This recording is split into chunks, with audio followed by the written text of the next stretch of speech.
Сәлеметсіңдер ме балалар? 75-ші сабақ. Бірінші есеп. Тиімді тәсілмен есептеп жауабын табыңдар. Бұл қандай мүсін екенін анықтаңдар. Бізде мүсіндер берілген, оның астына есептер берілген. Ежелгі тас мүсіндер, қазіргі замандағы металлдан жасалған мүсіндер. Бұлардың жауаптарына қарай анықтайтын боламыз. Енді бізде берілген 7 көбейту 6 көбейту 5. Бұны тиімді тәсілмен есептейтін болсақ, біз 0-мен аяқталу үшін 6 мен 5-ті жақшаға алып, оны 7-ге көбейтеміз. 6 мен 5-тің көбейтіндісі 30, 30 пен 7-ның көбейтіндісі 210. 8 мен 5-тің көбейтіндісін 2-ге көбейтеміз.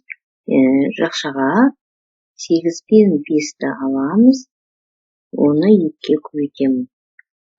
40 болады, 40-ты 2-ге көбейтсек 80 болады. 9 көбейту 5 көбейту 9 көбейту 2. Бұнда жақшаға біз 5 пен 2-ні аламыз, 10 болады.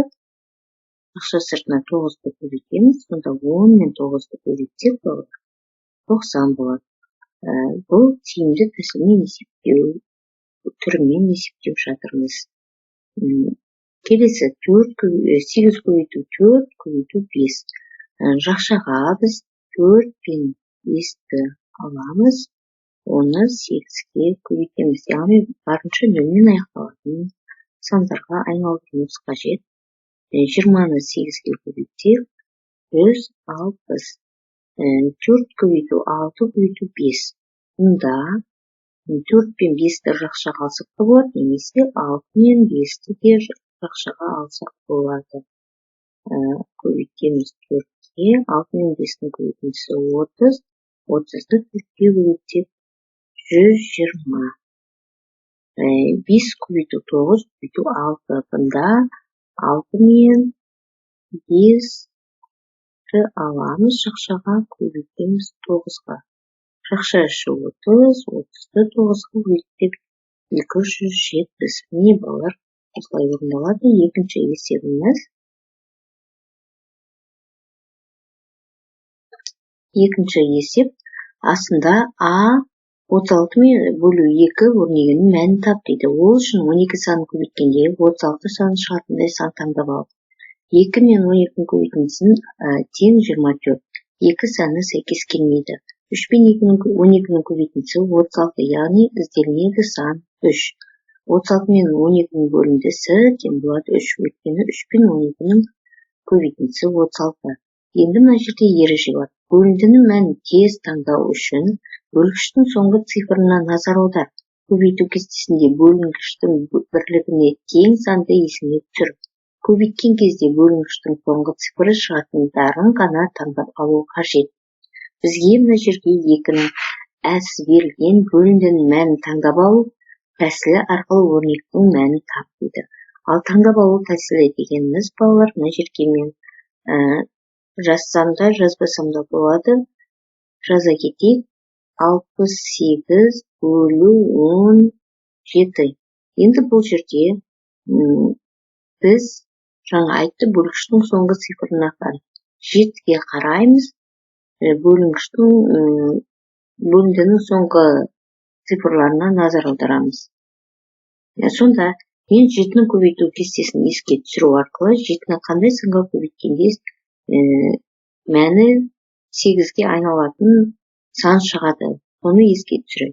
7-ні 4-ге көбейткенде 28 шығады. Яғни мен бұны жауабын 4-тен бере аламын.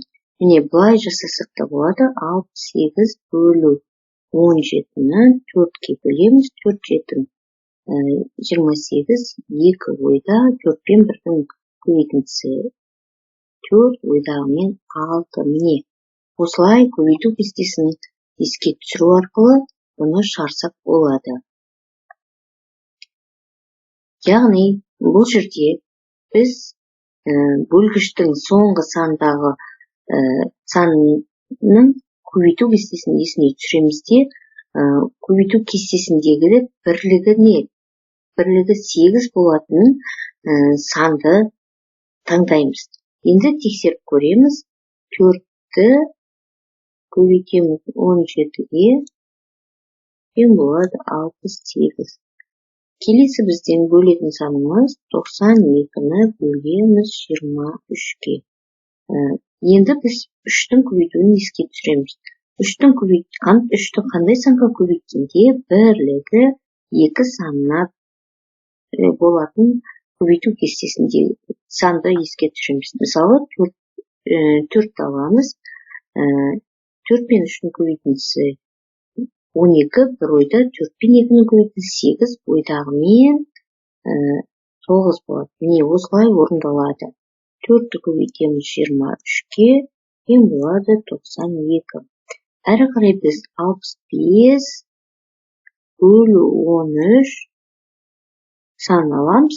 Енді 3-тің көбейтуін еске түсіреміз. Бұл жерде міне 3-тің көбейтуін 5 пен аяқталатын 3-те, бізде 3-тің көбейтуінде 5 пен аяқталатын 3-ті 5-ке көбейткенде 5 пен аяқталады. 3 бесін 15, бір ойдағы бірді қоссақ 65 болады. 5-ті көбейтеміз 13-ге, тең болады 65. Әрі қарай 75 бөлу 25.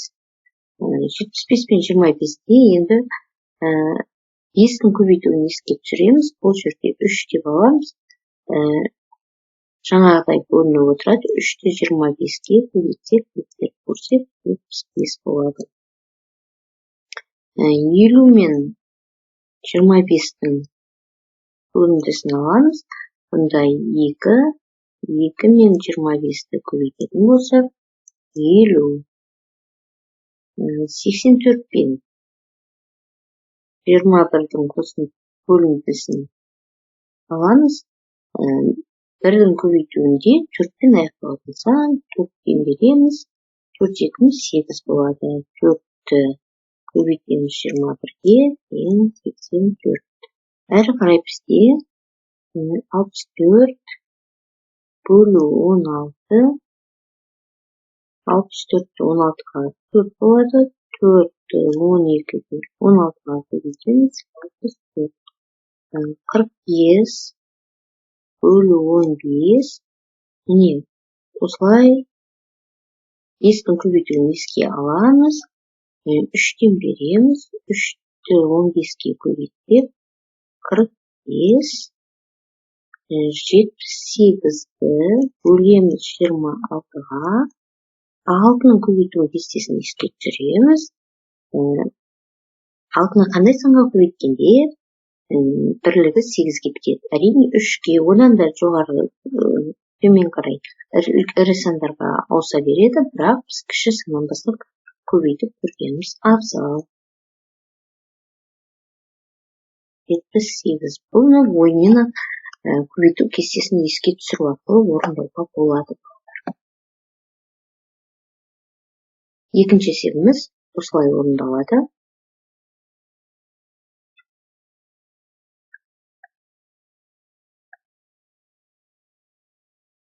Енді үшінші есеп.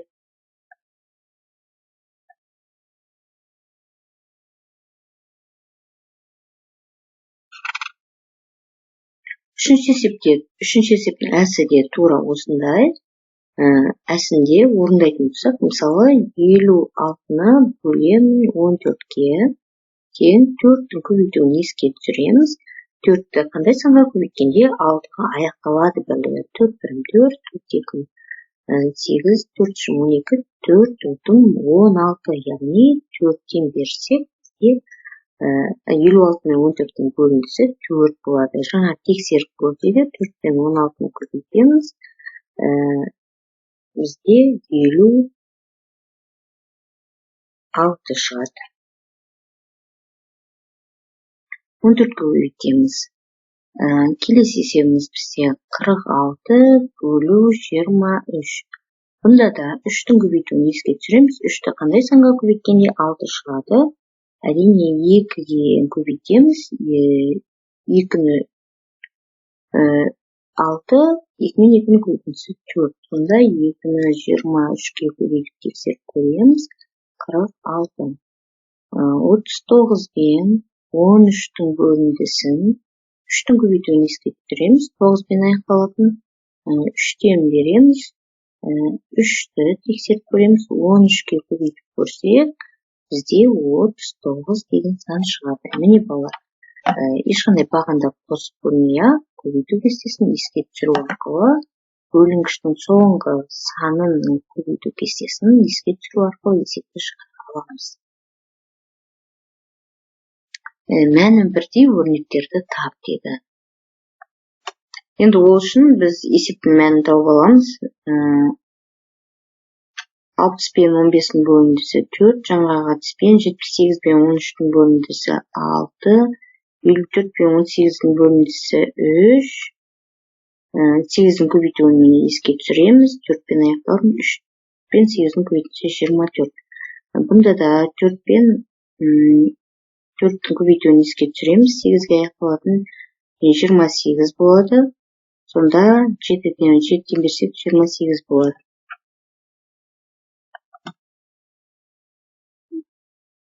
9, 80 мен 14-тің бөліндісі 70, 600 пен 15-тің бөліндісі 40, 780 мен 13-тің бөліндісі 60, 540 пен 18-тің бөліндісі 30, 540 пен 180-тің бөліндісі 3, 980 мен 140-тың бөліндісі 7, 600 пен 150-тің бөліндісі 4, 780 мен 130-тың бөліндісі 6.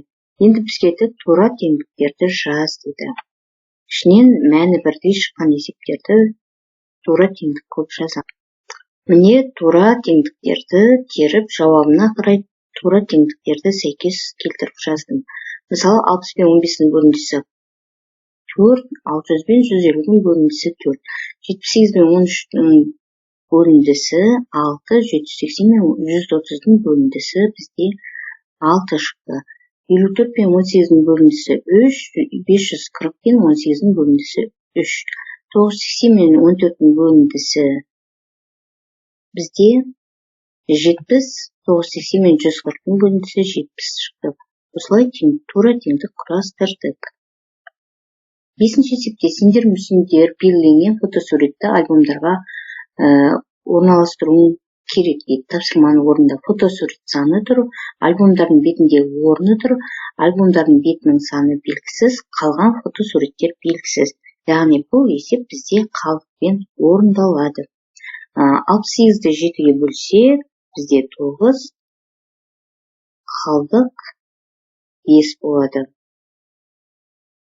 92-ні 9-ға бөлсек, 10, қалдық 2. 35-ті 4-ге бөлсек, 8, қалдық бізде 3 болады.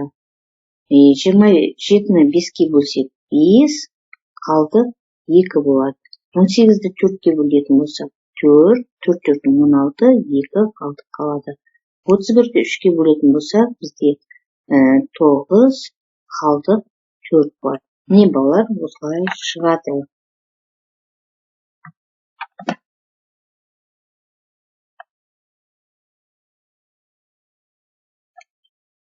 Келесі 6-шы есепке назар аударамыз. 6-шы есепте мүсін жасау үшін шеберге құралдар қажет. Қандай құралдар қажет екен есептің мәтінінен білесіңдер. Бізде асы, әсі, бысы, высы берілген. Бір кескіш 19 теңге тұрады. 95 теңгеге неше кескіш сатып алуға болады. Шартын құрдық, бір кескіш 19 теңге, 95 теңгеге қанша кескіш келетіні белгісіз. Енді біз шешуін орындайтын кезде әуелі 95 пен 19-ды бөлеміз. Мына жерде бізге белгілісі барлық ақшасы 95, ал бір кескіштің бағасы 19 теңге. Осыны бөлеміз. Біз 9-дың көбейтуін еске түсіреміз. 9-дың көбейтуін еске түсіретін болса, 5, бірлігі 5-тен аяқталатын, 5 пен көбейтсек 45 болады. Яғни біз 5-ке бөлсек, бұл есептің жауабы болады. Жауабы 95 теңгеге 5 кескіш алады. 5 кескіш алады. Екінші есепте 20 ілмек үшін 580 теңге төленді. Осындай 9 ілмек сатып алу үшін қанша ақша төлеу қажет? 20 ілмекке 580 теңге төледі, 9 ілмекке қанша теңге төледі деп тұр. Ол үшін 580-ді бағасын шығаруымыз керек. 580-ді бөлеміз 20-ға, тең болады 29. Бұл бір ілмектің бағасы шықты. Енді 9 ілмектің бағасын шығару үшін 29-ды біз 9-ға көбейтеміз. Сонда 261 теңге болады. Жауабы 9 ілмекке 261 теңге төлеу қажет.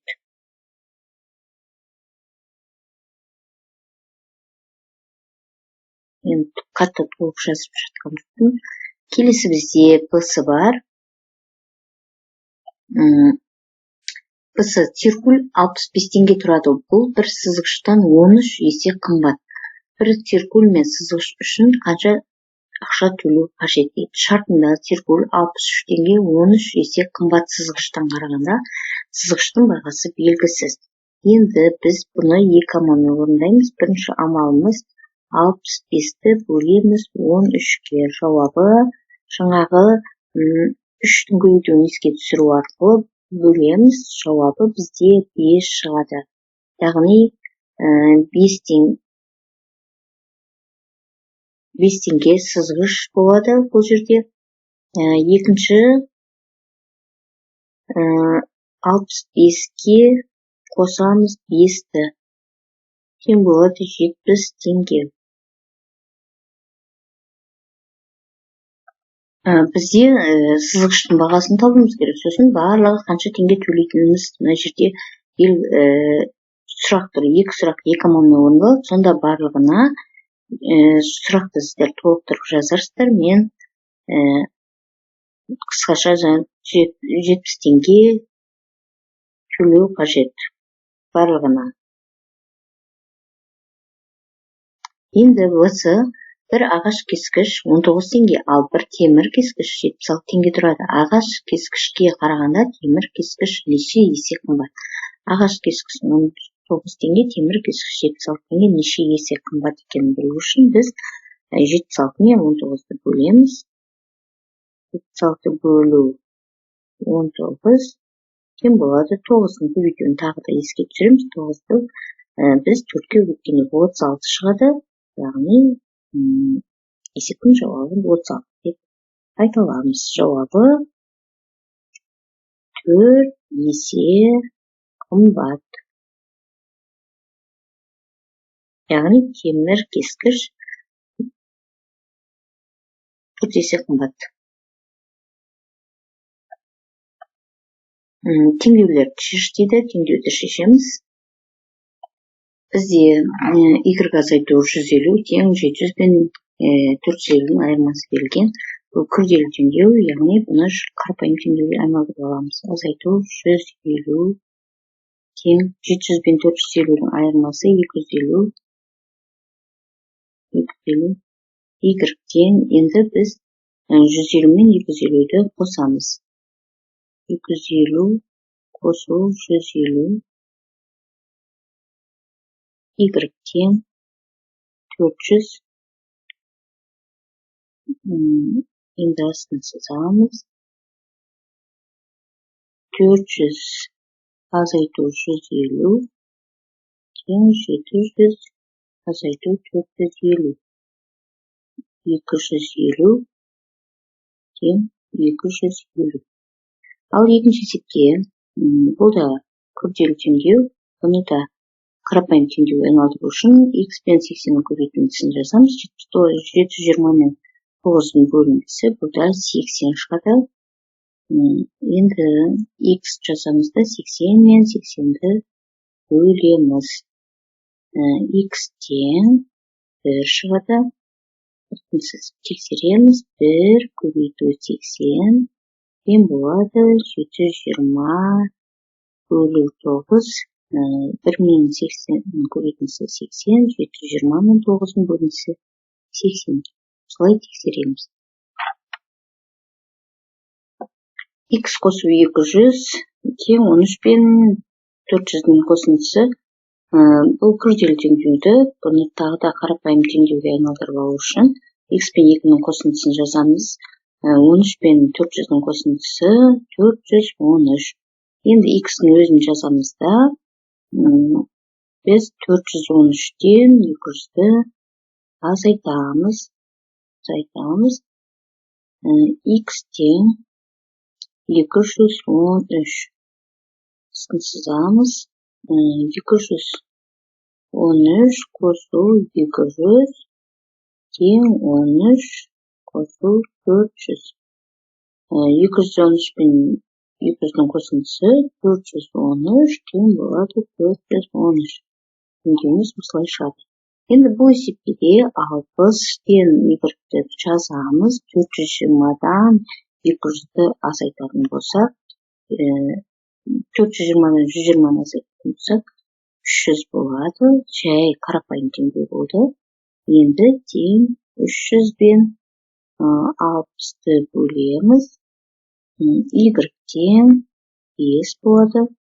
Тексереміз. 60 көбейту 30 тең болады 420, азайту 120. 60 пен 30-ды бөлсек 100, 420-дан 120-ны алсақ 300. Міне осылай теңдеу орындалады.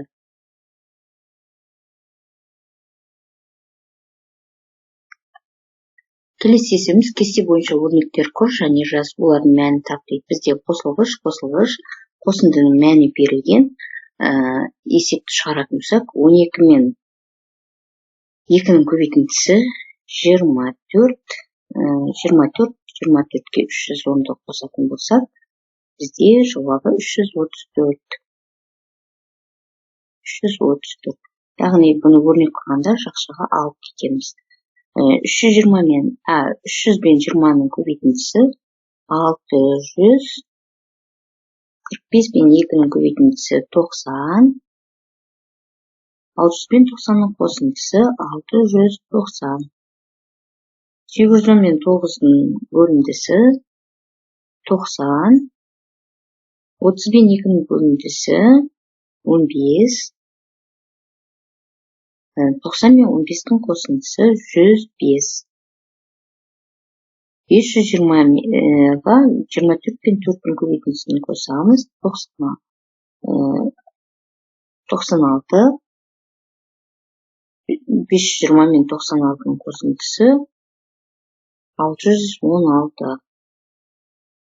160-қа 70 пен 5-дің көбейтіндісін қосамыз. 70 пен 5-дің көбейтіндісі 320, 350.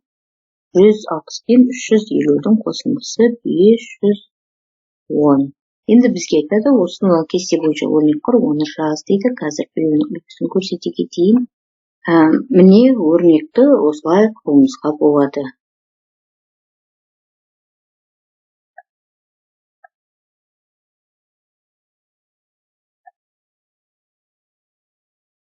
Тоғызыншы есеп, берілген бөлу мен көбейтуді орындаған кезде балалар қалай пайымдайды, ойлан, сәйкестендір. Мына жерде 140 пен 200-дің көбейтіндісі 48 мен 8-дің, 102 мен 3-дің, 620 мен 2-ның бөліндісі, 306 мен 3-дің бөлінділері берілген. Ал екінші бағанда тағы да есептер берілген. Енді біз осыларды сәйкестендіруіміз қажет.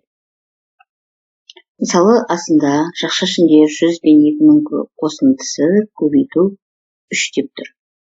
Бұл есептің сәйкестендіретін болсақ, міне 100 бен 2-ның қосындысы бізде 102 болады. 102-ні 3-ке көбейтетін жауабы міне сәйкестендіретін болсақ.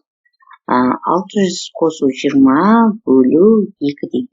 Яғни біз 620 мен 2-ның бөліндісін әге сәйкестендіреміз. 100 қосу 40 көбейту 2 дейді. 140 пен 2-ның көбейтіндісін бұлай б-мен сәйкестендіреміз. 400 қосу 80 бөлу 4 дейді. Яғни 480 мен 4-дің бөліндісін б-ға сәйкестендіреміз. 300 қосу 6 бөлу 3 дейді. Жақша ішінде әрине.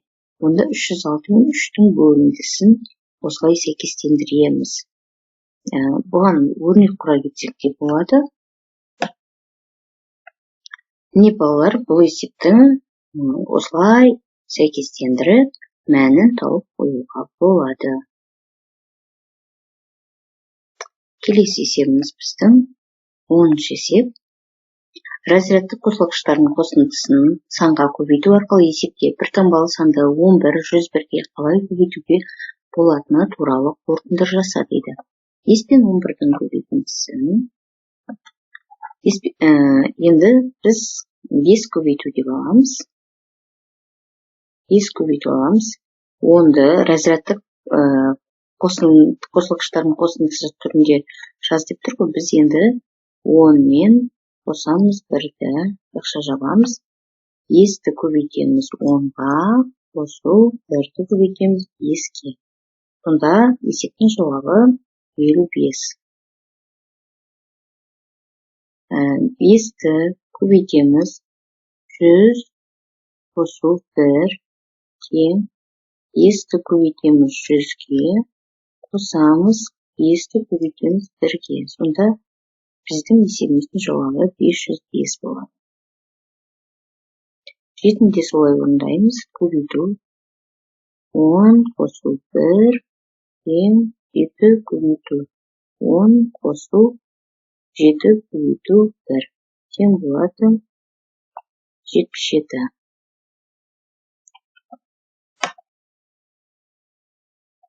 Міне балалар, қалған есептерде осылай разрядты қосылғыштардың қосындысы түрінде жақшаға алдық. 11, 101, 11, 101 сандарын. 7 мен 11-дің көбейтіндісі 7 көбейту, жақша ішінде 10 мен 1-дің қосындысы тең 7 мен 10-ның көбейтіндісі 7 мен 1-дің көбейтіндісі 77. 7 мен 111-дің көбейтіндісі 707. 7 мен 11-дің көбейтіндісі 99. 7 мен 101-дің көбейтіндісі 909. Яғни көбейтудің жолдарын түсіндіңдер деп ойлаймын. Осымен балалар, біздің сабағымыз аяқталды. Келесі сабақта жүздескенше арнамызға тіркелуді ұмытпаңдар.